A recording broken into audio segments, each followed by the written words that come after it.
Salut la famille, j'espère que vous allez bien. Alors moi je vais super bien.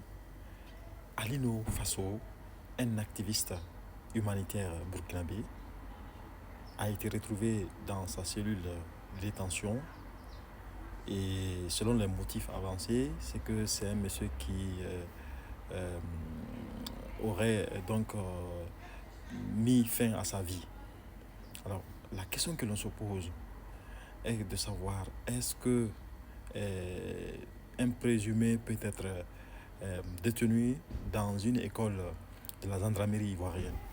Alors, d'après le procureur général qui n'avait jamais notifié ce monsieur les charges qui lui a été si vous voulez, qui lui a été reprochées, et on lui reprochait justement d'avoir, si vous voulez, d'être en intelligence avec un État étranger et aussi association des malfaiteurs et aussi tentative de déstabilisation donc, de la Côte d'Ivoire.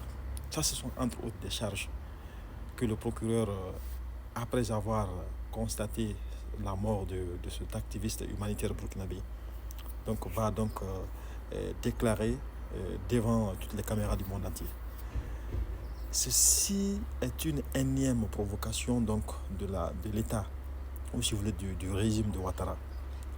On a vu par exemple au Mali, Bamako, où Assimi Goïta, après avoir arrêté les 43 mercenaires de Ouattara, d'abord il a commencé à libérer les femmes. Ensuite est venu les hommes qui ont été libérés et mis à la disposition de leur pays, après avoir passé plusieurs médiations. J'avoue sincèrement que l'accueil, le traitement qui a été accordé à ces 43 mercenaires, c'était juste incroyable. Il y a même eu certains mercenaires qui ne voulaient pas du tout revenir suivre la Côte d'Ivoire, tellement qu'ils étaient bien traités. Ils avaient même pris de poids. Ça, c'est parce que M. Assimi Goïta a mis si vous voulez, a mis en tête qu'il faut avant tout les traiter en tant qu'Africains et en tant que aussi, si vous voulez,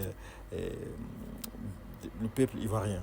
Donc ça, on a tous vu. Mais pour le cas de Ouattara, lui, il a juste préféré tuer cet activiste humanitaire burkinabé en créant encore des tensions sur des tensions. Aujourd'hui, l'AES est sous menace terroriste et djihadiste.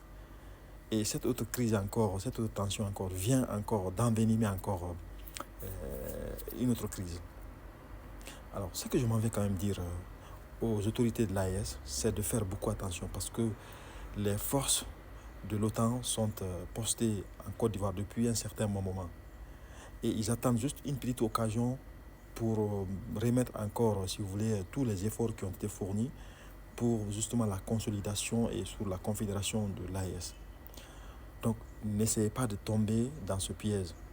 Faites de telle sorte que cette crise puisse passer de la manière la plus paisible possible. Parce que derrière cette crise, il y a bel et bien des mains noires qui ne veulent pas du tout voir la confédération de l'AES progresser.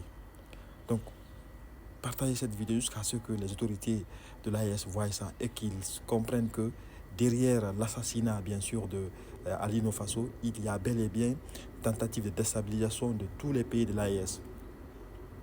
Merci.